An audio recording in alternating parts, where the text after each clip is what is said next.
ஹல்லேலூயா. ஆண்டவர் ஒவ்வொரு மாதமும் ஒவ்வொரு வாரமும் கர்த்தர் நம்மை உற்சாகப்படுத்த வல்லமை உள்ளவராக இருக்கிறார். ஹல்லேலூயா. ஆண்டவர்களை ஆசீர்வதிப்பார். சரி, ஆண்டவர் நிறைய காரியங்களை கர்த்தர் நமக்கு ஒவ்வொரு நாளும் நமக்கு கற்றுத்தருகிறார். சரி, இன்றைக்கு தேவனுடைய செய்தியை நாம் கேட்க போகிறோம். ஆண்டவர் நம்மோடு கூட பேச வல்லமை உள்ளவராய் இருக்கிறார். எத்தனை பேர் உற்சாகமாக இருக்கிறீங்க? ஹல்லேலூயா. எத்தனை பேர் கர்த்தர் என்னோடு கூட பேச போகிறான்னு விசுவாசிக்கிறீங்க? ஹல்லேலூயா. Very good. இன்றைக்கு வேதாகமத்தில் எக்ஸோடர், அதாவது யாத்திரையாகமத்தின் புஸ்தகம் 33ஆம் அதிகாரம் 7, 8, 9 வசனங்களை வாசிப்போம். பிறகு ஆண்டவர் நம்ம நடத்துவார். மோசே கூடாரத்தை பெயர்த்து அதை பாளையத்திற்கு புறம்பே தூரத்திலே போட்டு அதற்கு ஆசரிப்பு கூடாரம் என்று பெயரிட்டான். மோசே கூடாரத்தை பெயர்த்து, Moses took his tent and pitched it outside the camp. எல்லாரோடு கூட ஆண்டவர் இருக்கிறார். அங்கே நடக்கிற காரியம் என்ன? பிறகு ஆண்டவர் தேவனுடைய ஆலயத்தை தனியாய் கொண்டு போய் இடத்துல ஸ்தாபிக்கின்றான்.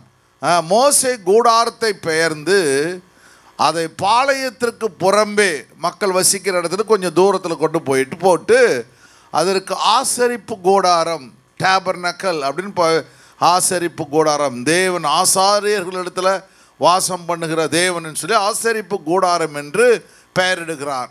கர்த்தரை தேடும் யாவரும், கர்த்தரை தேடுகிற யாவரும், எப்படி ஞாயிற்றுக்கிழமை தேடுகிற ஆண்டவரை தேடுகிற உங்களெல்லாம் தேவன் கொண்டு இருக்கிறார். நிறைய பேர் வீட்டில் தேடிட்டு இருக்காங்க இல்லையா? தேடிட்டு இருக்காங்க. யாவரும் பாளையத்திற்கு புறம்பான ஆசரிப்பு கூடாரத்திற்கு போவார்கள். அப்போ கர்த்தரை தேடும் யாவரும், அந்த வார்த்தை ரொம்ப ரொம்ப முக்கியம். யாரெல்லாம் ஆண்டவரை ருசிக்க நினைக்கிறார்களோ, இல்லை ஆண்டவரை ருசிக்க நினைக்கிறார்களோ, பார்க்க நினைக்கிறார்களோ, தேவனுடைய சமூகத்தில் இருக்க நினைக்கிறார்களோ, அவர்கள் ஆலயத்திற்கு ஆசரிப்பு கூடாரத்திற்கு போவார்கள். என்ன அருமையாக சொல்ல பார்த்தியா? அப்போது தேவனை பார்த்து ருசித்து அவரோடு கூட பேசும் குடும்பம் எல்லாவற்றையும் மறந்து எனக்கு ஒரு தேவன் இருக்கிறார். நிறைய பேர் மலைக்கு போகிறாங்க, நிறைய பேர் இடங்களுக்கு போகிறாங்க கடவுளை தேடி. அப்போது ஆண்டவர் தேவன் என்ன பண்ணுறாரு? ஒரு ஆசரிப்பு கூடாரம், ஒரு சபையை ஆண்டவர் ஏற்படுத்தி அந்த கூடாரத்திற்கு முதல்ல ஒரு பெரிய சிம்பல், அருமையான ஒரு அடையாளமாக மோசே இந்த காரியத்தை செய்கிறான். சரி, மோசே கூடாரத்திற்கு போகும்போது ஜனங்கள் எல்லாரும் எழுந்திருந்து தங்கள் தங்கள் கூடார வாசலில் நின்று கொண்டு அவன் கூடாரத்துக்குள் பிரவேசிக்கும் மட்டும் அவன் பின்னே பார்த்து கொண்டிருந்தார்கள். நீங்க கொஞ்ச நேரம் கழிச்சு அந்த ஏதாவது ஒரு பிக்சர் நம்முடைய வச்சிருந்தோம். பிக்சர் அப்படியே டென்ட் இருக்கும், சுற்றி வந்து இந்த வாசஸ்தலங்கள் இருக்கும். அந்த டென்ட்டை நம்ம பார்ப்போம். உனக்கு கொஞ்ச நேரத்தில் நேற்று பிக்சர் கொஞ்சம் கொடுக்க மறந்துட்டா, இருந்தாலும் பரவாயில்ல, ஆண்டவர் உங்களுக்கு அதை கொடுப்பார். ஹல்லேலூயா. அப்போது இதுதான் ஆண்டவர் இன்றைக்கு கற்றுத்தர போகிற ஒரு அருமையான காரியம். 4 மிக மிக முக்கியமான குறிப்புகளை கர்த்தர் இந்த செய்தியின் மூலமாக நம்மோடு கூட பேச போகிறார். இந்த செய்தியினுடைய தலைப்பு என்னென்னா, கிரேஸ் இன் காட்ஸ் சைட், தேவனின் பார்வையிலே கிருபை. யாரெல்லாம் ஆண்டவருடைய ஆசரிப்பு கூடாரம் சபைக்கு வரீங்களோ, ஆலயத்துக்கு வரீங்களோ, அவருடைய பார்வையிலே நீங்கள் அத்தனை பேரும் கிருபை பெற்றவர். கிருபை பெற்றலாம் கரலை வச்சு சொல்லுங்க. ஹல்லேலூயா. சரி, அதுக்கப்புறம் 4 காரியங்கள் நாம் பார்க்க போகிறோம். இந்த ஆலயத்துக்கு பேர், அவன் ஆசரிப்பு கூடாரம் வச்சுருக்கான். ஆனால் அந்த ஆலயத்துக்கு பேர், தேவன் அங்கே வந்து தங்குவதனால அந்த பேர் தேவனின் ஆசரிப்பு கூடாரம். ஒவ்வொருத்துக்கும் ஒரு பேர் இருக்குது பாருங்க. நமக்கு சர்ச்சுக்கு ஹெப்ரோன்னு ஒன்று சர்ச் இருக்குல்ல, ஒவ்வொரு சபைக்கும் ஒரு பேரை இருக்குது. நிறைய பேர் இருக்குது. அத்தனை பேரும் ஆண்டவரை ஆராதிக்கிறாங்க. அத்தனை பேர்லேயும் தேவனை, அதனால் ஒரே ஒரு பேர், தேவனின் ஆசரிப்பு கூடாரம். ஹல்லேலூயா. எங்கெல்லாம் ஆண்டவருடைய நாமத்தை வந்து சொல்லப்படுகிறதோ அதுதான் ஆண்டவருடைய ஆசரிப்பு, தேவன் வாசம் பண்ணுகிற ஆசரிப்பு கூடாரம். 2வது டேபர்னக்கிள் ஆஃப் காங்கிரிகேஷன். அது எப்படிப்பட்டது? திருச்சபையின் ஆசரிப்பு கூடாரம். யாரை தேட வருகிறார்களோ, யார் தன்னுடைய இருதயத்தை ஊற்ற வருகிறார்களோ, ஜெபிக்க வருகிறார்களோ, தேவையை தேவையானவர்களுக்கு கொடுக்கப்படுற இடம் டேபர்னக்கிள் ஆஃப் காங்கிரிகேஷன், திருச்சபையின் ஆசரிப்பு கூடாரம். ரெண்டாவது தேவனின் ஆசரிப்பு கூடாரம், ரெண்டாவது திருச்சபை உங்களுடைய ஆசரிப்பு கூடாரம். ஹல்லேலூயா. நீங்கள் உங்களுக்கென்று கொடுத்த சபை இது. தேவன் உங்களுக்கென்று கொடுத்த சபை. ஏன்னா ஆண்டு போச்சுட்டார், ஒரு 50 லட்சம் 1 கோடி போட்டு உங்களால் வந்து ஒரு சர்ச்சை கட்ட முடியாது. அதனால் கடவுள் எல்லாருக்கும் சேர்ந்து ஒரு அருமையான வீடு, அவர் வாசம் பண்ணுற இடத்த தேவன் உங்களுக்கு கொடுக்குறார். சரி, மூன்றாவது காரியம் பார்க்கும் பொழுது அங்கே இப்போ டேபர்னக்கிள் ஆஃப் பில்லர் கிளவுட். அப்போ இந்த ஆசரிப்பு கூடாரத்தில், தேவனுடைய ஆசரிப்பு கூடாரத்தில், திருச்சபையின் ஆசரிப்பு கூடாரத்தில் என்ன பண்ணுறாரு? தேவன் தங்கி இருக்கிறார். பாருங்க, மேகஸ்தம்பத்தின் ஆசரிப்பு டேபர்னக்கிள் ஆஃப் பில்லர் கிளவுட். அப்போது இன்றைக்கு நம்ம ஆராதனையில் இருக்கிறோம் அப்படின்னா என்ன அர்த்தம்னா, இதற்கு மேலே கர்த்தர் மேகஸ்தம்பமாய் ஆண்டவர் இங்கே தங்கி இருக்கிறார். யாராவது பார்க்குறீங்களா? மேகஸ்தம்பம் தெரியுதா உங்களுக்கு? ஹல்லேலூயா. கட்டாயமாக கர்த்தர் ஒவ்வொரு ஆராதனை கூடத்தின் மேலும் மேகஸ்தம்பமாய் தங்கி இருப்பார். ஹல்லேலூயா. அக்னி ஸ்தம்பமாய் தம்பி இருப்பார். மேகஸ்தங்கம் அக்னிசன் என்ன அர்த்தம்? வழிகாட்டுகிறது. ஹல்லேலூயா. மேகஸ்தம்பம் அக்னிசம் என்ன அர்த்தம்? வழிகாட்டுகிறது. வழிகாட்டுகிற ஒரு அருமையான ஆசரிப்பு கூடாரமாக கர்த்தர் தேவன் என்ன பண்ண வழிகாட்டு. மேகஸ்தம் அக்னிசம் என்ன பண்ணுது? தங்கி இருக்கிறான்னா எந்த வழிக்கு போகணும், என்ன செய்யணும், ஆலோசனைகள், என்ன வேலை வேணும். ஹல்லேலூயா. எந்த பிஸ்னஸ் ஆரம்பிக்கணும், பிஸ்னஸில் தவறு செஞ்சால் அது தவறுலேருந்து எப்படி மேலே வரணும், இதுதான் வழிகாட்டுதல். அதுதான் மேகஸ்தம்பம் அக்னி. அப்போ தேவனுடைய ஆலோசனைகள் அங்கே ஊற்றப்படுகிறது. நான்காவது காரியம் டேபர்னக்கிள் ஆஃப் பார்ட்னர்ஷிப், பங்காளர்களின் ஆசரிப்பு கூடாரம். யாரெல்லாம் இந்த தேவனுடைய ஆசரிப்பு கூடாரம், திருச்சபையின் ஆசரிப்பு கூடாரம், பிறகு தேவன் ஆலோசனை கொடுக்குற ஆசரிப்பு கூடாரத்தில் வருகிறீர்களோ நீங்கள் தான் இதனுடைய பார்ட்னர்ஸ். அப்படி பார்ட்னர்ஸ்னா என்ன? பங்காளர்னா என்ன? பங்கு பெறுவர்கள், பங்கு தந்தைகள், பங்கு பெறுவர்கள். அப்படி என்ன அர்த்தம்? பார்ட்னர்ஸ் தான் இன்வெஸ்டர்ஸ். நீங்கள் இப்போ இன்வெஸ்ட் பண்ணுறீங்க, டாயத்து கொடுக்குறீங்க, காணிக்க கொடுக்குறீங்க இல்லையா, நிறைய பேருக்கு உதவி செய்கிறீங்க. அப்போது நீங்கள் ஒரு பேங்க்கில் இன்வெஸ்ட் பண்ணுறீங்கன்னா பார்ட்னர் ஆகிறீங்க அந்த பேங்க்கு. நான் என்ன சொல்றேன், இந்தியன் பேங்க்கு, HDFC பேங்க்கு, ஆக்சிஸ் பேங்க்கு. அப்போது என்னுடைய கிளைண்ட் சார் அவர் அப்படி சொல்லுவா பாருங்க, என்னுடைய கிளைண்ட் சார் அவர், என்னுடைய பார்ட்னர் சார். அதனால தான் நீங்கள் இன்வெஸ்ட் பண்ணுறது அந்த பேங்க்கு க்ரோத் வருது. எவ்வளோ பெரிய அவங்க ஆளுங்க எவ்வளோங்க இருக்காங்க, அந்த பிஸ்னஸ் எவ்வளோ பேர் இருங்க. லிமிடெட் கம்பெனின்னு சொல்லுவாருங்க பாருங்க, பங்குகளை வாங்குகிறது இல்லையா, லிமிடெட் கம்பெனி. எவ்வளோ பங்கு? ரிலையன்ஸு இல்லை டாட்டா, இவங்கெல்லாம் நம்ம பங்குகளை விற்கிறாங்க. அப்போது யார் அதில் இன்வெஸ்ட் பண்ணுறாங்களோ அந்த ப்ராஃபிட்டு அந்த கம்பெனி மேலே போக போக போக என்ன நடக்குது, அந்த ப்ராஃபிட் எல்லாம் இவங்களுக்கு அதான் ஷேர் இல்லையா, ஷேரில் இன்வெஸ்ட் பண்ணுறோம். அப்போ நிறைய பேர் இப்போ ஷேரில் இன்வெஸ்ட் பண்ணுறீங்க, அதுபோல் இன்வெஸ்ட் பண்ணுறாங்க. அப்போது அது மிக மிக முக்கியமான காரியமாக பார்க்கப்படுது. அப்போது இந்த அருமையான காரியங்கள் இப்போ இந்த இப்படி அழகாக இருக்குது. இதுக்கப்புறம் முதல்ல ஆசரிப்பு கூடாரம், பிறகு இது ஆலயமாக கட்டப்படுகிறத பார்க்குறோம். இப்போ இந்த பாருங்கள், இந்த பிக்சரில் பார்க்கும்பொழுது அங்கே தெரியுது பாருங்கள், ஆசரிப்பு கூடாரம் அழகாக தெரியுது. இப்படி தான் முதல்ல டென்ட் ஃபஸ்ட்டு இப்படி தான் ஒரு சின்ன சாதாரண ஒரு டென்ட்டை அவன் ஆரம்பித்து கடைசியில் என்ன பண்ணுது, அந்த டென்ட்டை இன்னும் கொஞ்சம் நல்லா பண்ணி அப்போ நிறைய கட்டளையில் கொடுத்து, அதற்கு பிறகு எவ்வளோ சிம்பிளாக முதல்ல ஆரம்பிச்சிருக்காங்க. அதற்கு பிறகு இங்கே தான் அங்கே பலிபீடம், இதுதான் பாளையத்திற்கு பிறகு சொல்ல பலிபீடம், அதை வாஷிங் பண்ணுறது, இங்கே தொட்டி, இதெல்லாம் தன்னுடைய எல்லா காரியங்களும் அவர்கள் அங்கே செய்கிறத. அதுக்கு பிறகு ஆண்டவர் தங்கியிருக்கிற ஸ்தலம் மகா பரிசுத்த ஸ்தலம். ஆண்டவருக்கு ஆசாரியம் உள்ளே போயிட்டு அங்கே அந்த ரத்தத்தை எடுத்துகிட்டு போய் தேவனுக்கு படைப்பாங்க. அந்த ரத்தம் குற்றமற்றதாக இருக்கும்பொழுது தேவன் என்ன பண்ணுவார், அவருடைய பாவங்களை மன்னிப்பார். இதுதான் ஆண்டவர் கொடுத்த உடன்படிக்கை பெட்டி குறித்து நம்ம ஒரு முறை நல்லா கற்றுட்ருக்கோம். யெகோவா எழுந்தருளும், சத்துருக்கள் சிதறடிக்கப்படுவாராக, பகைக்கவர்கள் ஓடி போவார்கள், ஆயிரமானிய எப்ரோனியருக்கு திரும்புவீராக. ஹல்லேலூயா.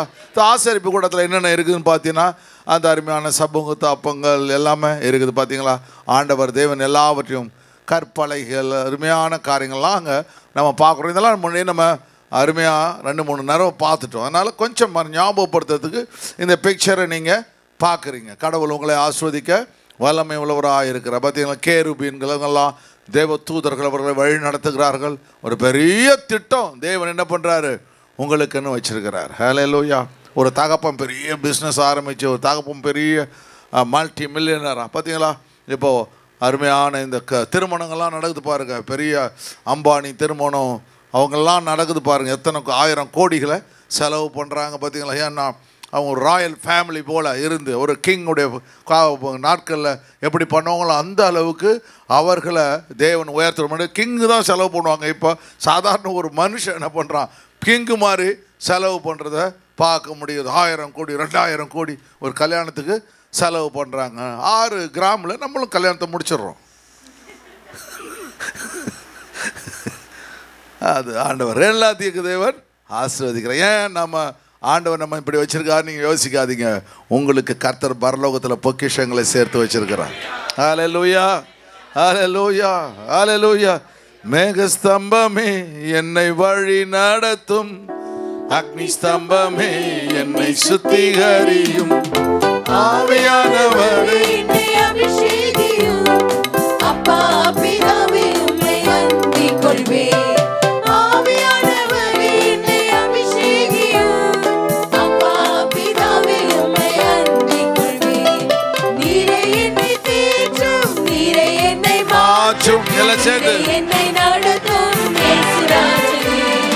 நீரே என்னை தேற்றும், நீரே என்னை மாற்றும், நீரே என்னை நடத்தும் இயேசுராஜனே. ஹல்லேலூயா, ஹல்லேலூயா. அப்போ ஆண்டவர் தேவன் பரிசுத்த ஆவியானவர் நம்மை ஆற்றி தேற்றி வழிநடத்த தேவன் வல்லமை உள்ளவராக இருக்கிறார். நான் வேற ஒரு பாட்டை எடுத்துகிட்டு வந்தேன். ஆனால் இங்கே வந்து நின்ன ஒன்று அந்த பாட்டு இதுக்கு சூட் ஆகுது, இந்த பாட்டை பாடுன்னு ஆவியானவர் சொல்கிறார். ஹல்லேலூயா. சரி, இன்றைக்கு 4 காரியத்தை தேவன் நமக்கு கற்றுக் கொடுக்க போகிறார்.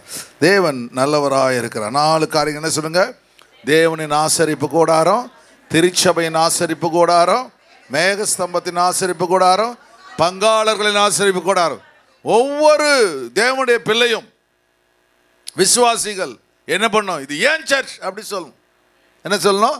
என்னுடைய என் வீடு, என் காருன்னு சொல்கிற மாதிரி ஆண்டவர்கிட்ட சொல்லணும். ஆண்டவர் மற்றவங்க சொல்லணும், ஏன் சர்ச் இது, ஏன் சர்ச் கர்த்தர் எனக்காக கொடுத்த சபை அப்படின்னு சொல்ல வேண்டும். சரி, இந்த காரியங்களை நமக்கு தேவன் கற்றுக் கொடுக்க இரக்கமுள்ளவராய் இருக்கிறார். சரி, வாசனுங்க, நம்ம மறுபடியும் அந்த வார்த்தைகளை நாம் வாசிக்கும் பொழுது கர்த்தருடைய வல்லமையான அபிஷேகம், பரிசுத்தாவினுடைய வல்லமையான அபிஷேகம் நம்ம மேலே கர்த்தர் தேவன் கொடுக்க இரக்கமுள்ளவராக இருக்கின்றார். அந்த வசனங்களை மறுபடியும் வாசிங்க ஒரு முறை கூட. மோசே கூடாரத்தை பெயர்த்து அதை பாளையத்திற்கு புறம்பே தூரத்திலே போட்டு அதற்கு ஆசரிப்பு கூடாரம் என்று பெயரிட்டான். மோசே கூடாரத்தை பெயர்த்து, ஹல்லேலூயா, செப்பரேஷன், ஹல்லேலூயா. சபை வந்து வீட்டில் ஆராதிப்பதில்லை. சபை என்பது தேவன் இறங்கி வருகிற இடம். அவன் என்ன பண்ணுறான், பார்க்குறான், எல்லாரும் பார்க்குறான். ஒருத்தவன் நல்லவனாக இருக்கான், ஒருத்தவன் கெட்டா இருப்பான். ஒரு குடும்பம் நல்லா ஜெபிக்குது, இன்னொரு குடும்பம் ஜெபிக்க மாட்டுது.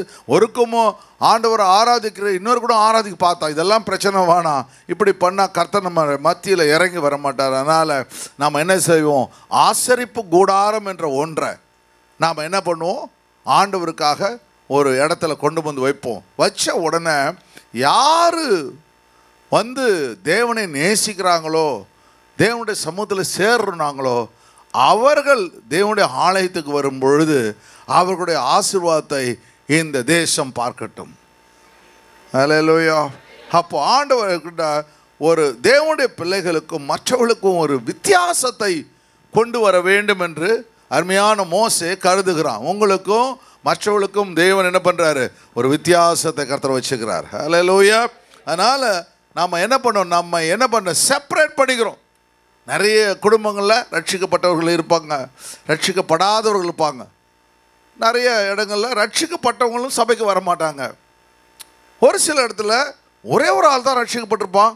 அவர்கள் என்ன பண்ணுவாங்க, வைராக்கியம், எவ்வளோ சண்டை நிந்த எவ்வளோ பிரச்சனைகள் இருந்தாலும் அதை பற்றி கவலைப்பட மாட்டாங்க. இல்லை, என் தேவன் என்ன நான் ஆராதிக்க போகிறேன். அப்போ யோசிச்சு பாருங்க, ரட்சிக்கப்பட்டவன் சபைக்கு வரல. ஆனால் குடும்பத்தில் ரட்சிப்பே இல்லாத ஒரு ஆள் ரட்சிக்கப்பட்ட சபைக்கு வரும்பொழுது தேவன் எவ்வளவாய் அவர்களை நேசிப்பார். அதுதான் மிக முக்கியமான அருமையான காரியம். அப்போ என்ன பண்ணுறான், அந்த டிஃப்ரென்ஸை கொண்டு வர வேண்டும் என்று நினைக்கிறான். இதெல்லாம் ஆண்டவருடைய சமூகத்தில் அவன் என்ன பண்ணுறான், அதிகமாக தரித்து இருக்கின்றான். போன வாரங்களில் பார்த்தது போல, போன வாரங்களை பார்க்கும்போது நிறைய காரியங்களை எனக்கு தேவன் கற்றுக் கொடுத்தார். அப்போ அவங்க வரும்பொழுது அவன் என்ன பண்ணுறான் பார்த்தீங்கன்னா, அவங்க செஞ்ச காரியம், அவங்க செஞ்ச என்ன தவறுகள் செஞ்சாங்க, அவங்க என்ன தவறு செய்கிறாங்க, அங்கே ஆண்டவர் அவங்களுக்கு தாராளமாக தயவாக கொடுத்த அந்த பொன் ஆபரணங்கள்லாம் எடுத்துகிட்டு போயிட்டு அவங்க என்ன பண்ணாங்க, கொடுத்து விடுகிறார்கள் இல்லையா. அவங்களுக்கு ஆண்டவருக்கு கொடுக்க வேண்டிய மற்றவர்களுக்கு கொடுத்து விடுறாங்க. பிறகு ஒரு செப்பரேஷன் வருது பார்த்தீங்களா. அநேக பேர் கொல்லப்படுகிறார்கள். யாரெல்லாம் இந்த வைராக்கம் பாராட்டுகளோ அவெல்லாம் மோசே கொன்று போட்டுறோம். அதெல்லாம் நம்ம பண்ண முடியாது. இப்போல்லாம் போலீஸ் கேஸ் ஆகிடும். இப்போல்லாம் போலீஸ் கேஸ். அந்த நாட்களில் போலீஸ் இல்லை, ஒன்றும் இல்லை, லா கிடையாது, அவர் கொண்டு போட்டுறாரு. ஆமாம், இப்போ இப்படி திட்டினாவே வாட்ஸ்அப்பில் வந்துடும். அதனால் அதெல்லாம் இப்போ பண்ண முடியாது, அதெல்லாம் நம்ம ட்ரை பண்ணக்கூடாது. சரிங்க. அப்போது இவன் என்ன பண்ணுறான், அப்போது எனக்கு ஆண்டவனை செப்பரேட் பண்ண ஆட்கள்கிட்டருந்து தேவன் என்ன பண்ணுறாரு, ஆசரிப்பு கூடாரத்தை கட்டுகிறார்.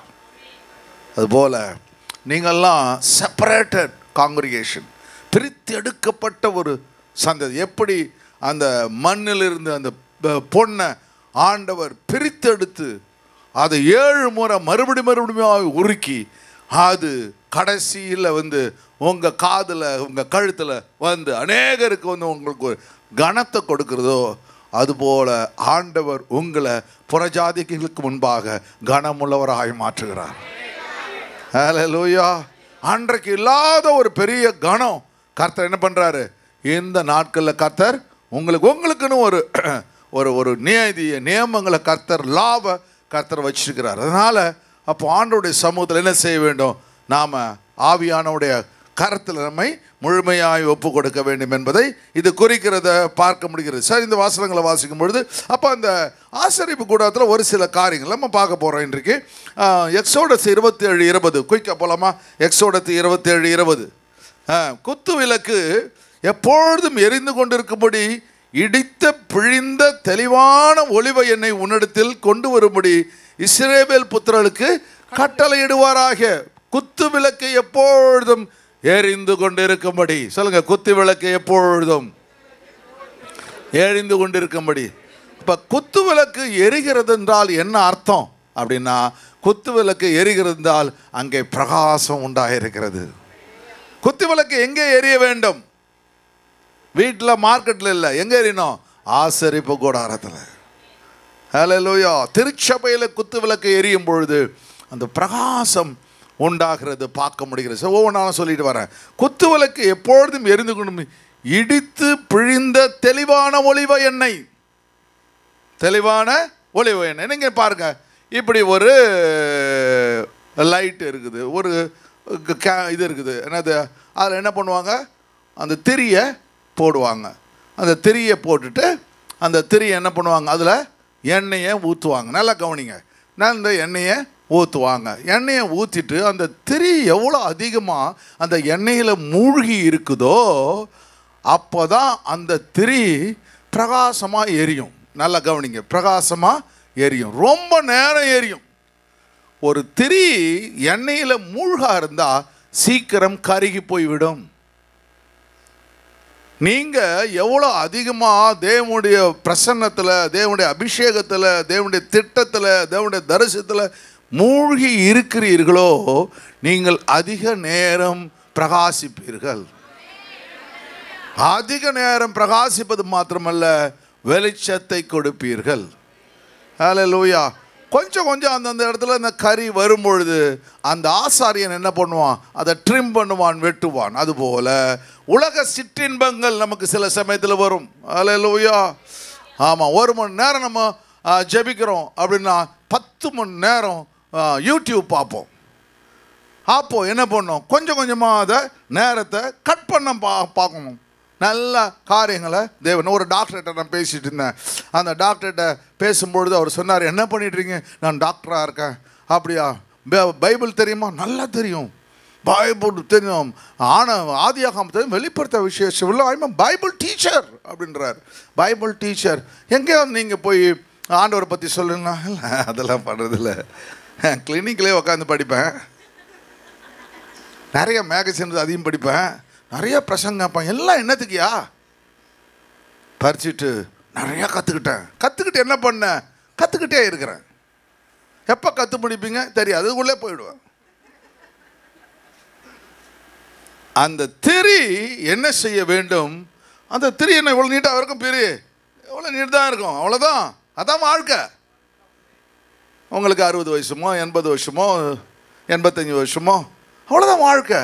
அந்த திரி எவ்வளோ நீட் இருக்கோ அவ்வளோதான் உங்களுக்கு லைஃப் ஸ்பேனு. அதுக்குள்ளே அது பிரகாசத்தை கொடுக்கணும்.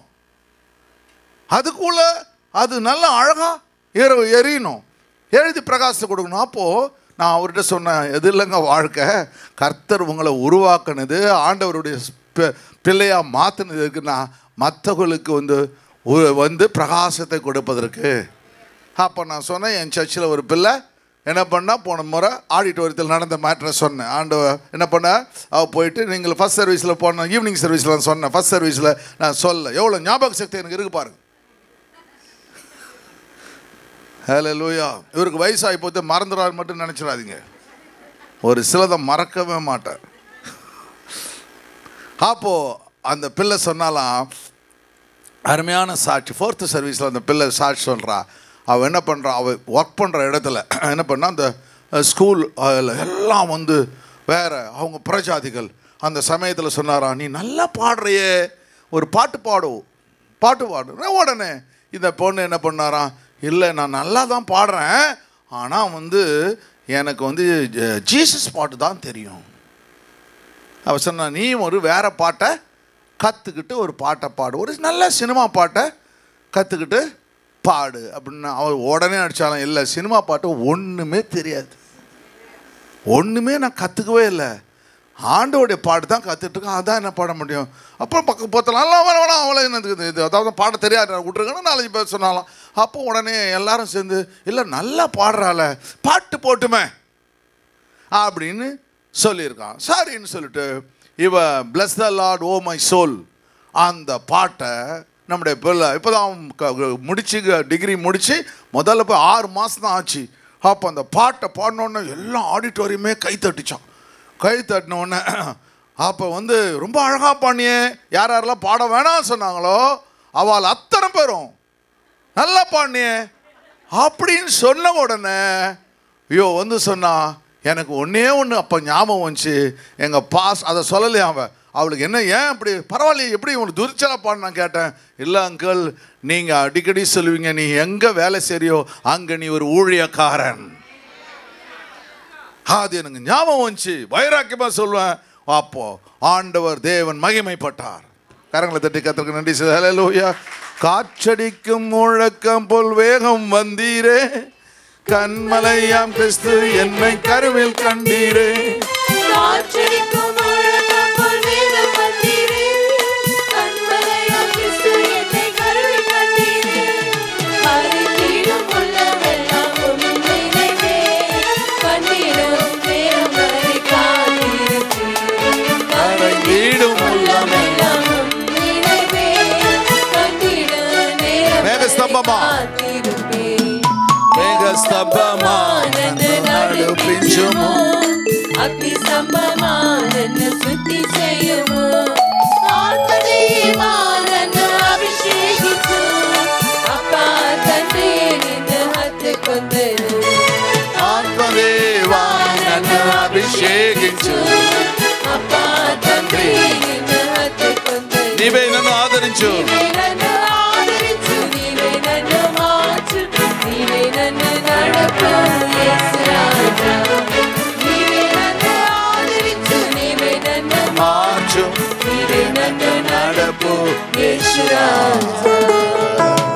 ஹல்லேலூயா.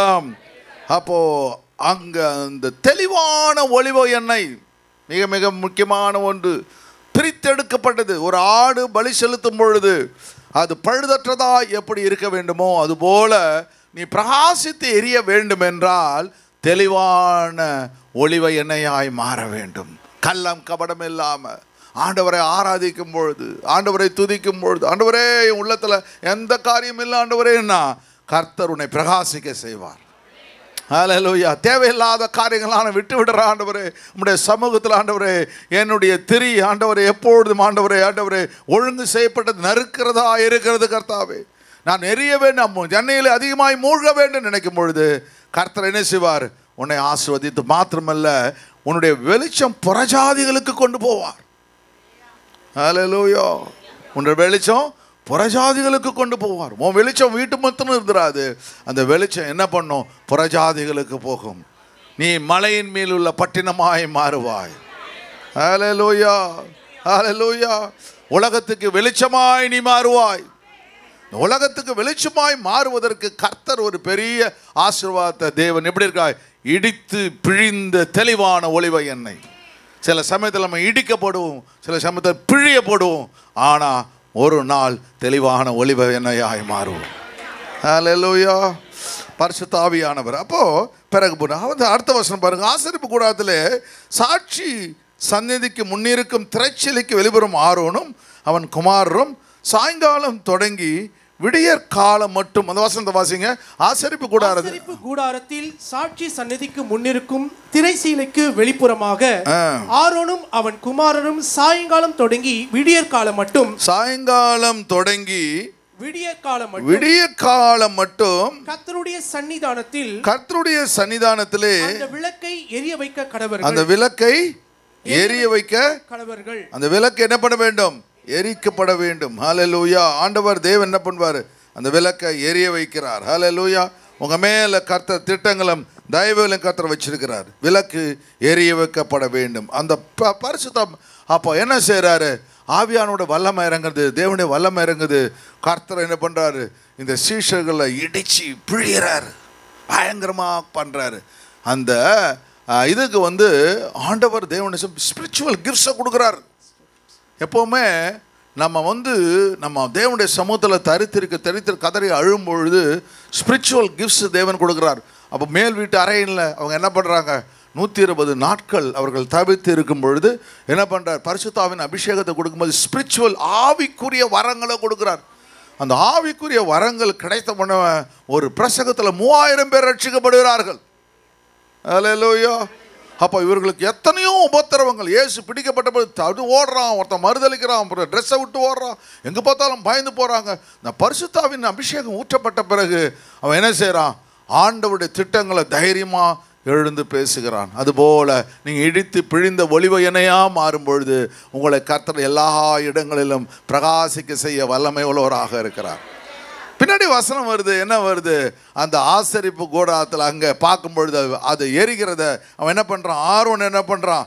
ஆரோனும் அவன் குமாரரும் சாயங்காலம் தொடங்கி விடியற்காலம் கர்த்தருடைய சன்னிதானத்தில் விளக்கை எரிய வைக்க கடவர்கள். அப்படின்னா ஆண்டவர் ஒவ்வொரு ஊழியத்தையும் இப்போ நம்ம கொஞ்சம் நேரத்துக்கு முன்னாடி பார்த்தோம், 10 days ப்ரேயர் நடக்குது, பாஸ்டர்மா நடத்துகிறாங்க. நடத்தும் பொழுது என்ன பண்ணுறாங்க, எப்படி நடத்துகிறாங்கன்னு சொல்லி திடீர்னு அவங்களுக்கு தெரியாமல் நான் வந்தேன் ஒரு நாள்.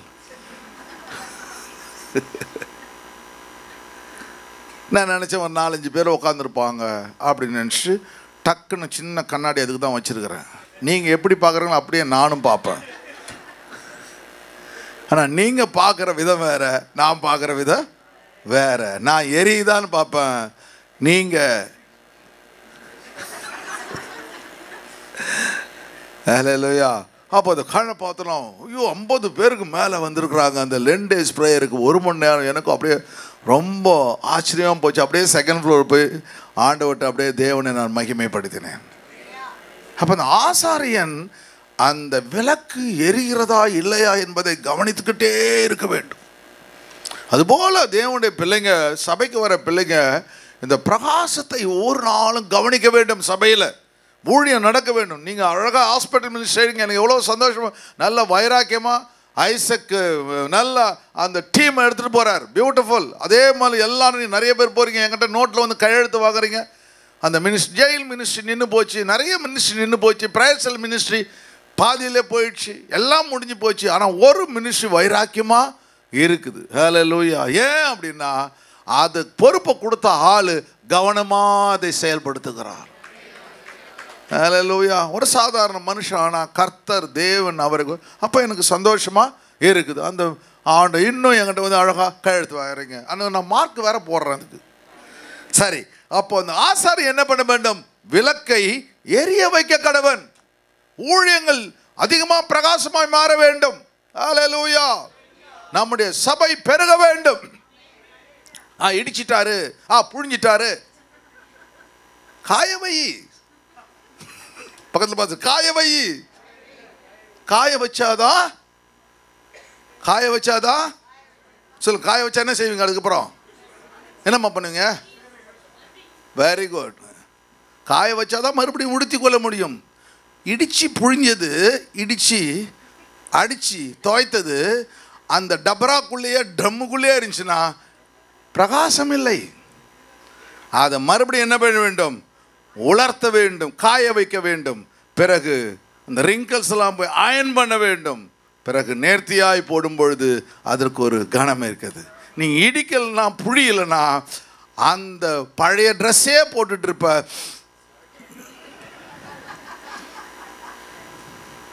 உன்னிடத்துல யாரும் வந்து உட்கார முடியாது.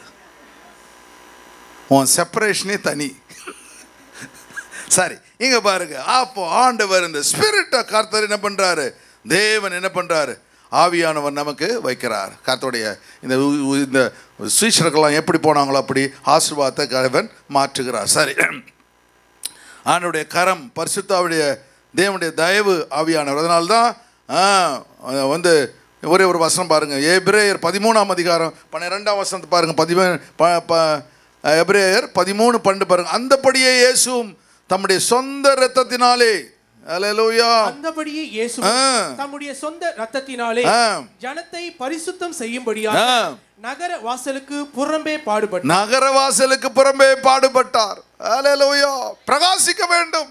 இயேசு மரிக்கவில்லை என்றால், இடித்து பிழியப்படவில்லை என்றால் அவர் உயிரோடு கூட எழுந்திருக்க முடியாது. உயிரோடு கூட எழுந்துதான் உலகத்தையே மாற்றி விடுகிறது. ஐயோ, இவர் சாதாரண மனுஷன் இல்லை, இவர் ஒரு தேவன், கடவுள். அல்லேலூயா. மற்றவளை போல மரித்து அப்படியே போயில்ல, மரித்து உயிரோடு கூட எழுந்த இயேசு. அப்படியே கரங்களை வைத்து கர்த்தருக்கு நன்றி செலுத்துக. அல்லேலூயா. ஆகையால் நாம் அவருடைய நிந்தையை சுமந்து பாளையத்துக்கு புறம்பே அவரிடத்தில் புறப்பட்டு போக கடவோம். ஆண்டவர் தேவன் உங்களை இடித்து பிழிந்த ஒளிவ எண்ணெயாய் கர்த்தர் வச்சிருக்கிறார். ஏன்? ஒளிவ எண்ணெய் பிரகாசிக்கும்படியாக, அநேகருக்கு வெளிச்சம் தரும்படியாக, அநேகர் தேவனுடைய சமூகத்தில் கொண்டு வரும்படியாக. சரியான வழியிலே உன் கையில் விளக்கு இருந்தால் சரியான வழியிலே நடக்க முடியும். இருள் இருந்தால் ஒரு நாளும் நடக்க முடியாது. சார், ரெண்டாவது டேபர்னக்கிள் ஆஃப் காங்கிரிகேஷன். இது திருச்சபையினுடைய ஆசரிப்பு. யாரு? அந்த வசனம் வாசிங்க. 33:8-9 வாசிங்க. மோசே கூடாரத்திற்கு போகும்போது ஜனங்கள் எல்லாரும் எழுந்திருந்து தங்கள் கூடார வாசலில் நின்று கொண்டு அவன் கூடாரத்துக்குள் பிரவேசிக்க மட்டும் அவன் பின்னே பார்த்து கொண்டிருந்தார்கள். மோசே கூடாரத்துக்கு போகும் பொழுது, நல்லா கவனிங்க, வாசனம் ரொம்ப சிம்பிளா இருக்கு, ஆனா நிறைய அர்த்தம் இருக்குது அதுல. மோசே கூடாரத்துக்கு போகும் பொழுது, whenever Moses went out to the tabernacle, கூடாரத்துக்கு போகும் பொழுது ஜனங்கள் எல்லோரும் எழுந்திருந்து. அப்படின்னு என்ன அர்த்தம்? அப்படின்னு என்ன உங்களுக்கு புரியுது சொல்லுங்க. யாராவது ஒருத்தவங்க சொல்றீங்களா பார்க்கலாம். மோசே எழுந்திருந்து போறான், சர்ச்சுக்கு போறான்.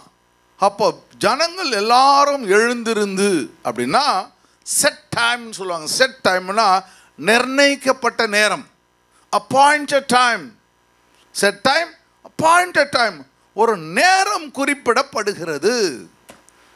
எல்லாரும் சொல்லிடுறான்ப்பா, நாளை காலையில் 6 மணிக்கு நான் என்ன பண்ணுவேன்?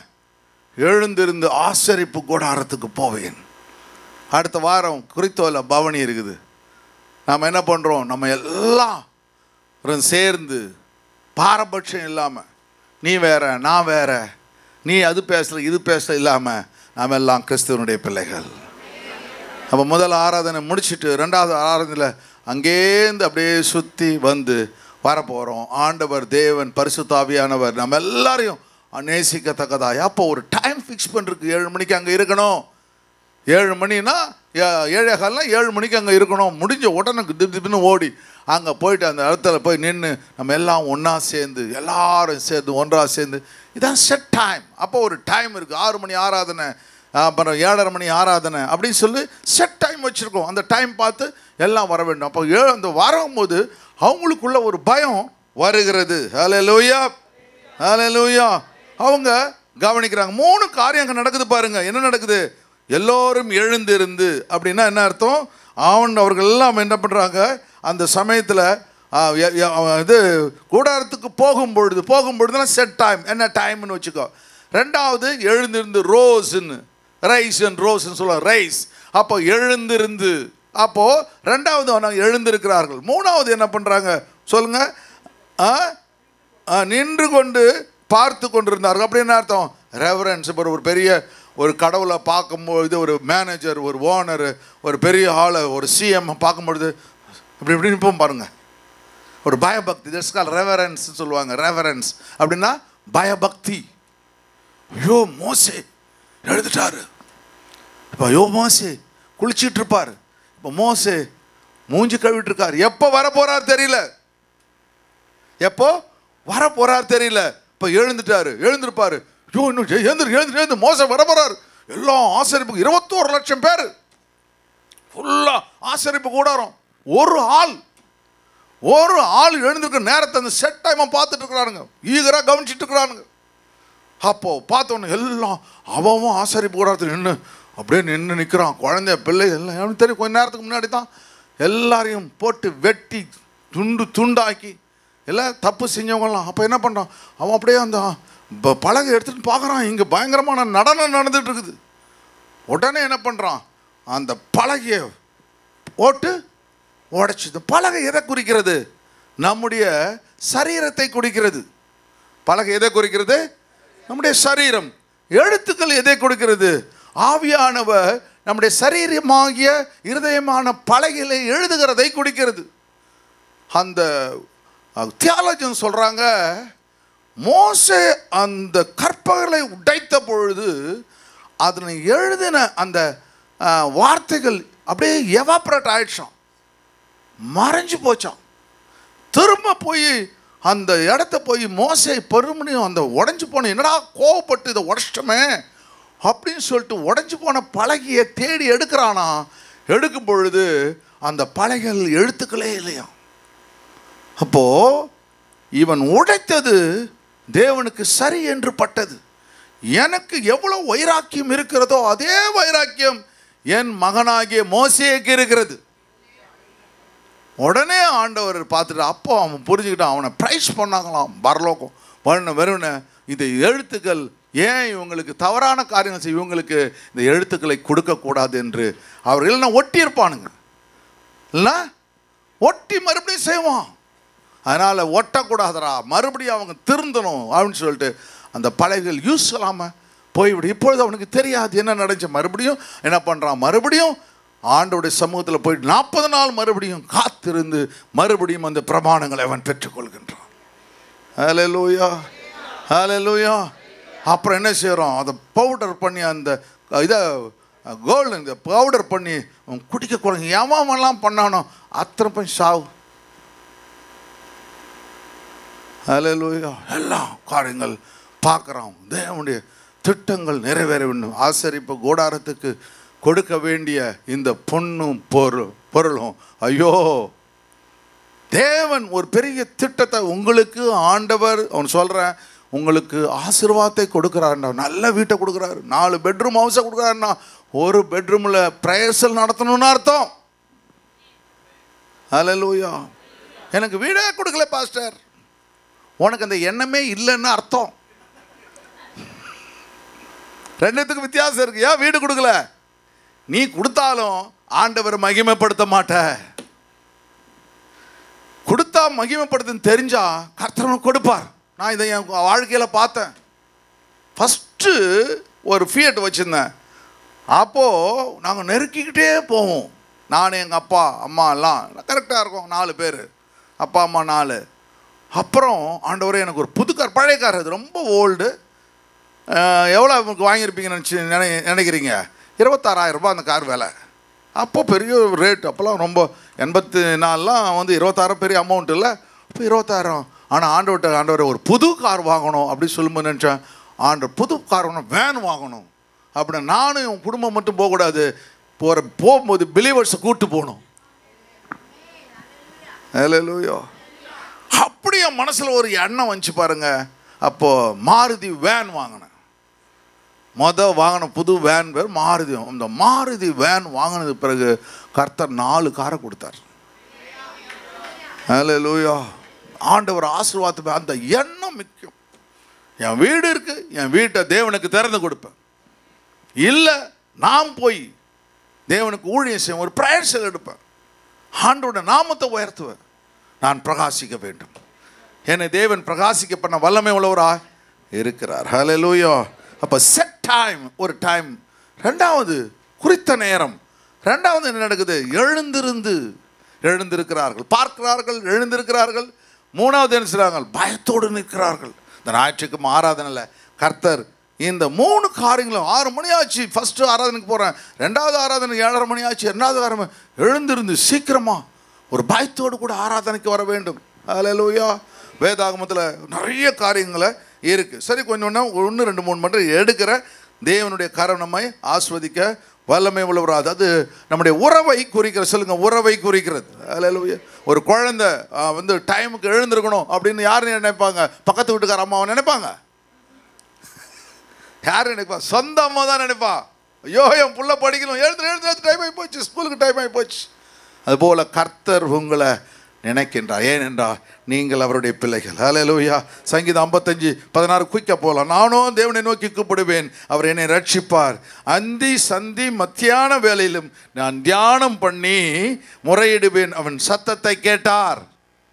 அப்போ யூதர்கள் என்ன பண்ணுவாங்க? 3 முறை ஜெபிக்கிறார்கள். காலையில் 1 முறை, மதியானம் முறை, 3 முறை ஜெபிக்கிறார்கள். மிக மிக முக்கியமான ஒன்று.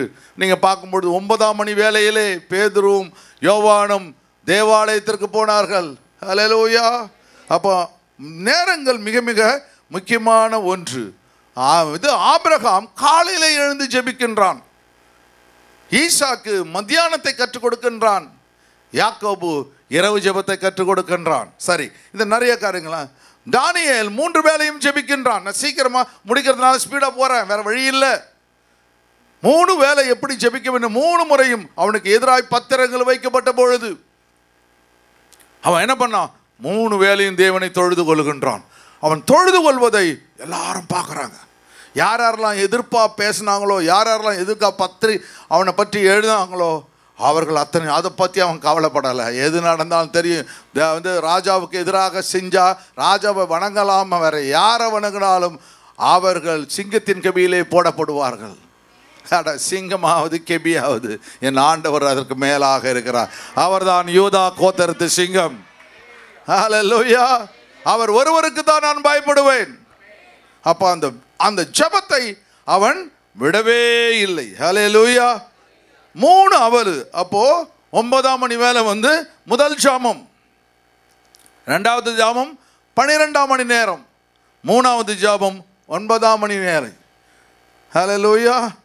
இயேசு 3ஆம் மணி ஜாபத்தில் 3ஆம் மணி ஜாபத்தில் 9 மணிக்கு சிலுவையில் என்ன பண்ணுறாரு? சிலுவையில் அறையப்படுகிறார், மரிச்சிடுறார். 9ஆம் மணி வேலையில். 2வது மணி வேலை. அப்போ 6ஆம் மணி வேலையில் அவர் என்ன பண்ணுறாரு? அந்த இடம் முழுதும் அந்த கரும் மேகம் சூழ்ந்து விடுகிறது. பிறகு 9ஆம் மணி வேலை என்ன பண்ணுறாரு? ஆண்டவர் தேவன் சிலுவையில் அறையப்படுகிறார், கருமேகம் சூழ்ந்து 9ஆம் மணி வேலையில் மறித்து விடுகின்றார். 3 வேலைகளை அதை குறிக்கிறது. 3 வேலைகள். குருசிஃபிகேஷன், பிறகு அந்த டார்க் கிளவுட்ஸ் வந்து அப்படியே மூடிடுது, 9ஆம் மணி வேலை. அதுக்கப்புறம் 6ஆம் மணி வேலை, பிறகு 3ஆம் மணி வேலை, 6ஆம் மணி வேலை, 9ஆம் மணி வேலை. 3ஆம் மணி வேலையில் சிலுவையில் அடைப்படுகிறார். 6ஆம் மணி வேலையில் கருமேகங்கள் சூழ்ந்து விடுகிறது. 9ஆம் மணி வேலையில் தேவன் உயிரை கொடுத்து விடுகிறார். அந்த 3 வேலை மிக மிக முக்கியமான வேலை. அதுதான் காலை மாலை மத்தியானம். அந்த யூதர்கள் எதை செய்தார்களோ அதையே ஆண்டவர் சிலுவிலே செய்து விடுகிறார். ஹல்லேலூயா. தீர்க்கதரிசி அழிக்க இல்லை, அதை நிறைவேற்ற வந்தேன். ஹல்லேலூயா. அப்போ ஆண்டவருடைய திட்டங்கள் அங்கே இருக்குது. ஆனால் இயேசு என்ன பண்ணுறாரு? இரவு முழுவதும் ஜெபிக்கின்றார், பகலிலே தேவனுக்கு ஊழியத்தை செய்கின்றார். பழைய ஏற்பாட்டுக்காரன் வெறும் ஜெபத்தோடு முடிஞ்சிருது. புதிய ஏற்பாட்டு காலம் என்ன செய்யுது? உன்னை செயல்படுகிறவனாய் மாற்றுகிறது. தேவன் உன்னை ஆசீர்வதிப்பார். மூணாவது காரியத்துக்கு போவோமா? மூணாவது காரியம் பாருங்கள், மேகஸ்தம்பம் ஆசாரிப்பு கூடாரம். எக்ஸோடஸ் ஈவினிங் நிறைய உங்களுக்கு நேரம் டைம் ஸ்பெண்ட் பண்ணுறேன்.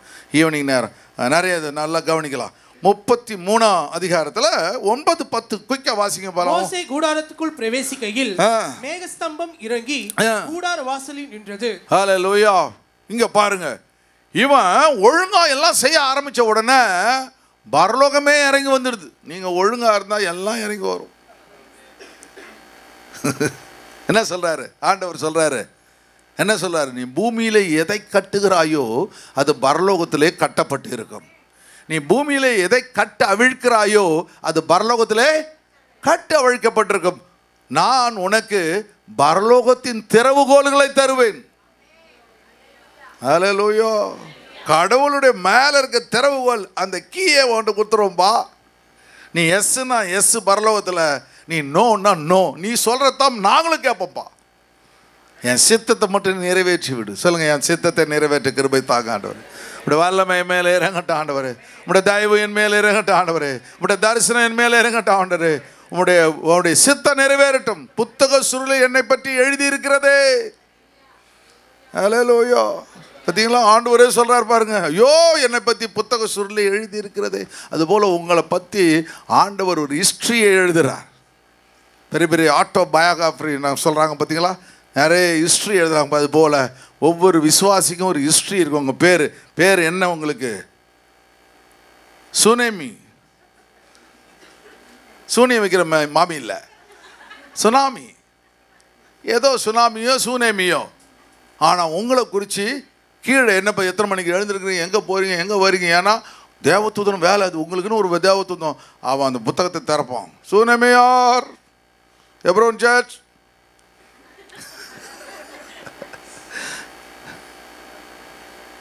ராபர்ட் சிஎஸ்ஐ சர்ச், அதெல்லாம் சொல்ல மாட்டான். சுனாமி யார் அப்படின்னு சொல்லலாம், பேரெலாம் சொல்ல மாட்டான். எந்த சர்ச்சின்லாம் வாணுமா, உடனே ஓடி வரணும்.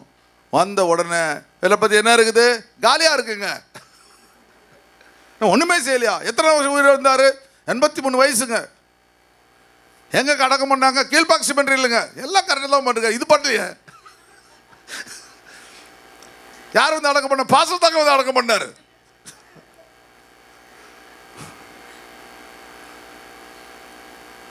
சாரத்துக்கு முன்னாடியே சொல்லிட்டாருங்க, பாஸ்டர் மட்டும் என்ன அடக்கம் பண்ணலாம். பாஸ்டர் ஒன்று பரலோகத்துக்கு கொண்டு போகிறாரு. ஹல்லேலூயா. அது மாதிரி கதை இது. அப்போ என்ன நடக்குது பார்த்தா, அங்கே ஆண்டவர் தேவன் என்ன பண்ணுறாரு? அந்த மேகஸ்தம்பம் இறங்கி மக்களை ஆசீர்வதிக்குது. இவன் போன உடனே அந்த ஆசாரிப்பு கூடத்தில் பிரவேசிச்ச உடனே அப்படியே கடவுள் இறங்கி வராரு.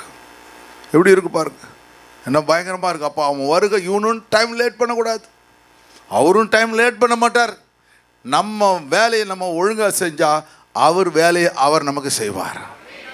ஹல்லேலூயா. நமக்கு அற்புதம் நடக்கலாம், ஏதோ ஒரு பக்கம் ஓட்டை இருக்கிறது, ஏதோ ஒரு பக்கம் ஓட்டை இருக்கிறது. அந்த ஓட்டையை நாம் அடைக்க வேண்டும். ஹல்லேலூயா. ஆண்டவர் அடைக்கணும்னா ஆண்டவர்கிட்ட கேட்கணும். சரி பாருங்க, கவனிங்க, ரொம்ப அருமையாக இருக்குது. ஜனங்கள் எல்லோரும் மேகஸ்தம்பம் கூட கண்டார்கள். மோசே மேகஸ்தம்பம் இறங்கி கூட வாசல் நின்று கர்த்தர் மோசேயோடு கூட பேசினார்.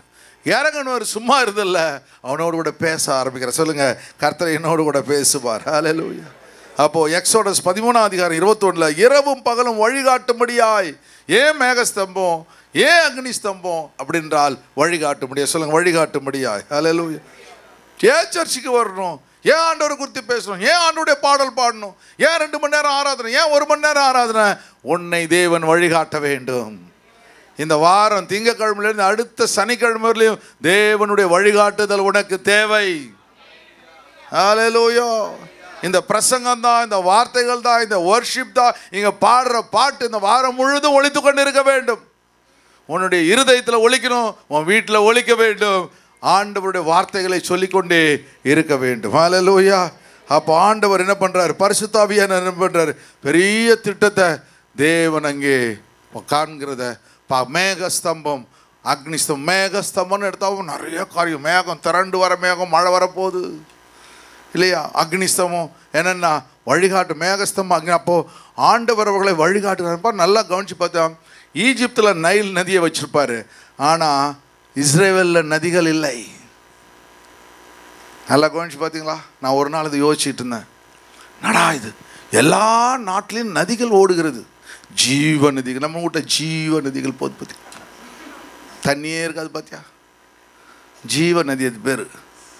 தண்ணியே இருக்காது. ஆனால் நைல் ரிவர் ஒவ்வொரு நாட்டுக்கும் நதிகள் இருக்குது பார்த்தீங்களா? ஆனால் இஸ்ரேலில் மட்டும் நதியே கிடையாது. ஒரு நாள் ஆண்டவர் என்கிட்ட சொன்னார், உணர்த்துறாரு. ஏன் தெரியுமா? நான் இஸ்ரேலில் நதிகளை வைக்கல, எல்லா நாட்டுக்கும் நதி இருக்குது. மிசிசிப்பி, மிசௌரின்னு அமெரிக்காவில் நதி, இது ஆஸ்திரேலியா நதிகள் இருக்குது, எல்லாம் இருக்குது. இந்தியாவில் எக்கத்திரங்க பிரம்மபுத்திரா, கங்கா, நிறைய நதிகள் இருக்குது. நான் ஏன் நதிகளை வைக்கவில்லை என்றால், நான் ஒருவர் தான் அவர்களுக்கு தண்ணீர் தர வேண்டும். மேகஸ்தம்பத்தை அப்படியே மேலே வச்சுருக்கேன். இவங்க ப்ரேயர் பண்ணலன்னா நான் விலகி போயிடுவேன். ப்ரேயர் பண்ணால் அவர்களுக்கு மழையாய் போடுவேன். அவரை நான் பாதுகாப்பேன். அவர்களுக்கு நான் வழியை காண்பிப்பேன். அவர்கள் என்னால் போஷிக்கப்படுவார்கள், வழி நடத்தப்படுவார்கள். ஹல்லேலூயா. அதனால் நான் நதியை கொடுக்கவில்லை, நான் தான் அவர்களுக்கு நதியாய் இருக்கிறேன். ஹல்லேலூயா, ஹல்லேலூயா. ஏனென்றால் ஒவ்வொரு நாளும் தேவனுடைய பிள்ளைகள் தேவனை நோக்கி பார்த்து கொண்டே இருக்க வேண்டும். மழை வரணும்னா நான் சொல்லியிருக்கேன் பார்த்தீங்களா? அந்த கிதரோன் நழியில் தண்ணி வரணும்னா, அந்த சிலோம் வாட்டர் உள்ளே வரணும்னா, அந்த ஆசாரி என்ன பண்ணணும்? அந்த தண்ணீரை கொண்டு ஆண்டவர்கிட்ட கேட்கணும், ஆண்டவரே இந்த தண்ணீரை கொடுத்துருக்கா, அப்போ தான் அடுத்த வருஷத்து மழை. நீங்கள் ஒரு ஞாயிற்றுக்கிழமை வரவில்லை என்றால் அந்த வாரத்தில் நடக்கிற காரியங்களில் தோல்விகளை உங்களால் சமாளிக்க முடியாது. நீங்கள் ஆண்டவரோடு வந்துட்டீங்கன்னா அந்த வாரம் முழுவதும் தேவன் உங்களை வழி நடத்துவார். எப்படி வழி நடத்துவாருன்னு தெரியாது, ஆனால் நீங்கள் பார்க்குங்க, அற்புதங்களை கர்த்தர் செஞ்சுக்கிட்டே இருப்பார். நேற்று முந்தானத்து எனக்கு செய்த அற்புதங்களை நான் காலையில் பாஸ்டர்கிட்ட சொல்லிட்டு இருந்தேன். எல்லாம் காரியங்கள் அதுபோல் ஆண்டவர் தேவன் வழி நடத்துவார். ஹல்லேலூயா. அப்போ தேவன் பேசுகிறார். இறங்கி வந்தவர் சும்மா போயிடல, பேசுகிறார். ஆபிரகாமோடு தேவன் பேசுகிறார். யாக்கோபோடு ஐயோ நான் ஆண்டவரை முகமுகமாய் கண்டேன். பெனியல்ல ஆண்டவர் பேசுகின்றார்.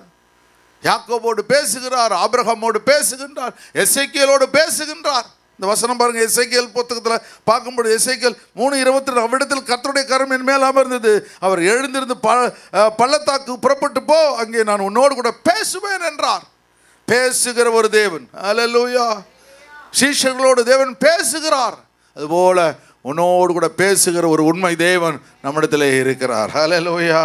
4வது காரியம் பார்ட்னர்ஷிப். வெறும் ஆசரிப்பு கூடாரம், வெறும் தேவனுடைய இடம் மாத்திரமல்ல, ஆசரிப்பு கூடாரம் எப்படிப்பட்டதாக அல்ல, அது வெறும் மேகஸ்தம்பம் இறங்கி வருகிற இல்லை, வெறும் பேசுகிற இடம் இல்லை, அது உன்னை பார்ட்னராய் மாற்றுகிற இடம், உன்னை இன்வெஸ்டராய் மாற்றுகிற இடம், உன்னை பங்காளியாய் மாற்றுகிற இடம் சபை. நீ போடுகிற ஒவ்வொரு காணியத்தையும் பரலோகத்தில் இது பொக்கிஷமாய் மாறுகிறது.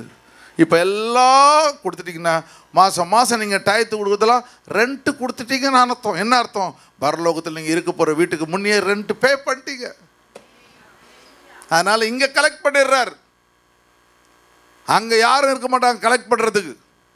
அதனால் முன்னாடியே எல்லாத்தையும் ரெண்ட் பே பண்ணிட்டீங்க. யார் ரெண்ட் ஜாஸ்தி கொடுத்தீங்களோ உங்களுக்கு லக்ஸரி வில்லா இல்லை குல்லா.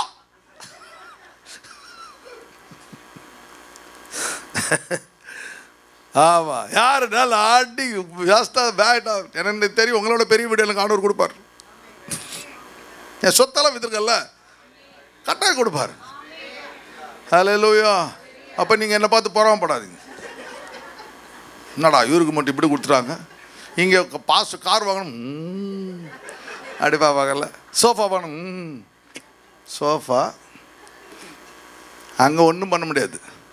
யார் பாடுபட்டாலும் என்னை விட பேதருக்கு பெருசாக கொடுப்பார், யோவானுக்கு பெருசாக கொடுப்பார், நான் ஒன்றும் பண்ண முடியாது. ஹல்லேலூயா. பாடுகளை வச்சு தேவன் பங்காளராய் மாற்றுகிறார். பங்காளர்னா என்ன? பாடுகள் தான் பங்காளர்கள். அவர் எப்படி பாடுபட்டால் நாமும் இன்வெஸ்டர்ஸ் கம்பெனி திவால் ஆச்சு, நாமளும் திவால். கம்பெனி மேலே போச்சு, நாமளும் மேலே பிளஸ் ஆகிடும். தான் பங்காளர்கள். சரி பாருங்க, அப்போ 33 முடிக்கலாம். 11 அவசரம் டைம் ஆச்சு. ஒருவன் தன் சிநேகிதனோட பேசுவது போல, ஒருவன் தன் சிநேகிதனோடு. அப்போ அந்த பங்காளர்களில் பார்ட்னர் ஆகிட்ட உடனே ஆண்டவர் என்ன செய்கிறாரு? உன்னை அங்கே கொண்டு போய் நிற்க வைக்கிறது இல்லை. கேட்டு வா, பர்மிஷன் வாங்கிட்டு வா, அப்பாயின்மெண்ட் இருக்கா? இல்லை, எப்போ வேணாலும் அந்த கேபினை திறந்துட்டு நீங்கள் உள்ளே போகலாம். You become a partner, equal right கொடுத்துட்றாரு உனக்கு. ஒருவன் தன் சிநேகிதனோட பேசுவது போல கர்த்தர் மோசேயோட முகமுகமாய் பேசினார். ஒரு ஃப்ரெண்டு உட்காந்து எப்படி பேசுவாங்களோ, ஒய்ஃப் கிட்ட கூட சொல்ல மாட்டான் ரகசியம், அவனுக்கு தெரியும். இல்லை, ஃப்ரெண்டுக்கு எல்லா விஷயமும் தெரியும். ஹஸ்பண்டுக்கு தெரியாது, ஒய்ஃபுக்கு தெரியாது, எல்லாத்தையும் மறைக்கலாம். ஆனால் நண்பன்கிட்ட ஒன்றும் மறைக்க மாட்டான். அதுபோல் ஆண்டவர் எதையும் நம்மகிட்ட மறைக்க மாட்டார், நாம மறைக்க முடியாது. சரி, பேசுவது போல கர்த்தர் மோசேயோடு முகமுகமாய் பேசினார். பின்பு அவன் பாளையத்துக்கு திரும்பினான். நூனின் குமாரனாகிய யோசுவா என்னும் அவனுடைய பணிவிடைக்காரனாகிய வாலிபன் ஆசரிப்பு கூடாரத்தை விட்டு பிரியாதிருந்தான். இதெல்லாம் கூட வர அந்த மோசே கவனிச்சுக்கிட்டே இருக்கிறான். நம்ம பாஸ்டர், சீஃப் பாஸ்டர் கரெக்டாக எழுந்து டைமுக்கு வராருப்பா. நாம் லேட்டாக போனால் நம்மளை கேள்வி கேட்பாருப்பா. பாஸ்டர் முன்ன ஒழுங்காக இருக்கணும், அடுத்த வரவங்க ஒழுங்காக மாறுவார்கள். ஹல்லேலூயா. நான் ஃபஸ்ட் சர்வீஸுக்கு 6:30 மணிக்கு வந்தேன்னா நீங்களும் 6:45 வருவீங்க இல்லை? ஆனால் நான் வரும்பொழுது நீங்கள் வந்துடுறீங்க. கர்த்தருக்கு ஸ்தோத்திரம். ஹல்லேலூயா. அதுதான் ஆண்டவர் தேவன். அப்போனா என்ன அர்த்தம்? இந்த பங்காளர்கள் ஒழுங்காக வந்தாங்கன்னா தேவன் உங்களோடு கூட பேசுவார். நீங்கள் ஆராதனை வேளையில் பேசுவார். ஆண்டவர்கிட்ட சமூகத்தில் தரித்திற்கும் பேசுவார். உங்களை கொண்டு தேவன் பெரிய காரியங்கள் செய்ய முடிப்பாமா? ஆண்டுடைய கரமும் தேவ தயவும். அது இப்படி இயேசு சீஷர்கள் புதிய ஏற்பாட்டில் பேசினா அது போல் முகமுகமாய் பேசுவார். அவருக்கு படுத்துக்கிறார் அவங்களோடு கூட, உறங்குகிறார் அவங்களோடு கூட. ஹல்லேலூயா. அவரோடு கூட தரித்திருக்கின்றார். ஹல்லேலூயா, ஹல்லேலூயா. அப்போ தேவனுடைய கரமும் தேவனுடைய தயவுகளும் ஆசீர்வாதங்களும் கர்த்தர். அதனால தான் சொல்றாரு 11ஆம் அதிகாரம் பாருங்க, யோவான் 11:12 பாருங்க. இவள் சொல்லி அவர்களை நோக்கி, நம்முடைய சிநேகிதனாகிய லாசரு, நம்முடைய சிநேகிதனான லாசரு மரித்து போனான், நித்திரை அடைந்திருக்க, நான் அவனை எழுப்ப போகிறேன். இந்த வார்த்தை என்ன தொட்டுச்சு இந்த வசனம் எடுக்கும் பொழுது. என் சிநேகிதனான், நம்முடைய சிநேகிதனான லாசரு மரித்து போயிருக்கிறான், நித்திரை அடைந்திருக்கிறான், அவனை நான் எழுப்ப போகிறேன். ஹல்லேலூயா. அப்போ ஆண்டவரோட கூட இருந்தா உனக்கு உயிர்த்தெழுதல் நிச்சயம் உண்டு. உயிர்த்தெழுதல் நிச்சயம் உண்டு. எதை குறித்து நீங்கள் கவலைப்படாதீங்க. கர்த்தர் உங்களை எல்லாவற்றிலும் உயிர்த்தெழ பண்ண வல்லமை உள்ளவராக இருக்கிறார். ஏனென்றால் நீங்கள் ஆண்டவருடைய சிநேகிதர்கள். ஹல்லேலூயா. உங்களை கொண்டு கர்த்தர் பெரிய காரியங்களை செய்ய வல்லமை உள்ளவராக இருக்கின்றார். யோவான் 15:14-15 முடிப்போமா? நான் உங்களுக்கு கற்பிக்கிற யாவும் நீங்கள் செய்வீர்களால் என் சிநேகிதராக இருப்பீர்கள். அப்போ ஆண்டவர் எதெல்லாம் கற்றுக் கொடுக்கின்றாரோ அவற்றை செய்ய வேண்டும். சொல்லுங்க, எதையெல்லாம் தேவன் கற்றுக் கொடுக்கிறாரோ அவற்றையெல்லாம் செய். You are my friends if you do whatever I command you. நான் என்னென்ன சொன்னனோ அதை நீ செய். நீ என்னுடைய சிநேகிதன். அவர் சிநேகிதமானா அவருடைய கற்பனைகளுக்கு நாம் கீழ்ப்படிய வேண்டும். சரியா? அதுக்கப்புறம் முடிச்சிடலாமா? 15ஆம் வசனம் வாசி முடிங்க. இனி நான் உங்களை ஊழியக்காரர் என்று சொல்லுகிறதில்லை, ஊழியக்காரன் எஜமான் செய்கிறதுக்கு அறிய மாட்டான். நான் உங்களை சிநேகிதன் பேர் ஏறினால் என் பிதாவிடத்தில் நான் கேள்விப்பட்ட எல்லாவற்றையும் உங்களுக்கு நான் அறிவித்தேன். கர்த்தர் எல்லாவற்றையும் அறிவிப்பார். நம்ம நடக்க வேண்டிய வழி, காரியங்கள் தப்பி போகிற வழி எல்லாவற்றிலும் ஒரு பெரிய ஆசீர்வாதத்தை கொடுப்பார். எந்த பிரச்சனையோடு கூட இந்த அருமையான ஆராதனைக்கு வந்திருந்தாலும் கர்த்தர் அதிலிருந்து தப்பி போகிற வழியை கர்த்தர் காண்பிப்பார். ஹல்லேலூயா. 4 காரியங்களை கர்த்தர் கற்றுக் கொடுத்தார். ஹல்லேலூயா. 1, இந்த செய்தியுடைய தலைப்பு தேவனின் பார்வையிலே கிருபை. தேவன் உங்களை, தேவனுடைய ஆராதனைக்கு உங்களை தேவ கிருபையிலே கர்த்தர் வச்சிருக்கிறார். 4 காரியங்களை வாசித்தோம். தேவனின் ஆசரிப்பு கூடாரத்துக்கு கர்த்தர் உங்களை கொண்டு வந்திருக்கிறார். அது வெறும் ஆசரிப்பு கூடாரம் இல்லை, அது விசுவாசிகளுடைய திருச்சபையின் ஆசரிப்பு கூடாரம். ஹல்லேலூயா. அங்கே மேகஸ்தம்பமாக இருந்து தேவன் என்ன பண்றாரு? உங்களோடு கூட பேசுகிறார், வழி நடத்துகிறார், ஆலோசனை கொடுக்கிறார். 4வது காரியம், உங்களை பங்காளர்களாய் மாற்றி விடுகிறார், உங்களை பார்ட்னர்ஸாக கர்த்தர் மாற்றி விடுகிறார். ஹல்லேலூயா. அந்த பார்ட்னர்ஸுக்கு வர எல்லா, அந்த கம்பெனிக்கு வர அத்தனை ப்ராஃபிட்டும் அந்த பார்ட்னர்ஸ்க்கு எப்படி போதோ அதுபோல கர்த்தர் உங்களுக்கு ஒரு பெரிய ஆசீர்வாதத்தை தேவன் கொடுக்க வல்லமை உள்ளவராய் இருக்கிறார். ஹல்லேலூயா. ஆண்டவரே பாதுகாத்துக் கொள்ளும், வழி நடத்தும். உடைய கரத்தில் எங்களை மூடி மறைத்துக் கொள்ளும். இயேசுவின் நாமத்தில் பிதாவே ஆமென். ஆத்துமாவே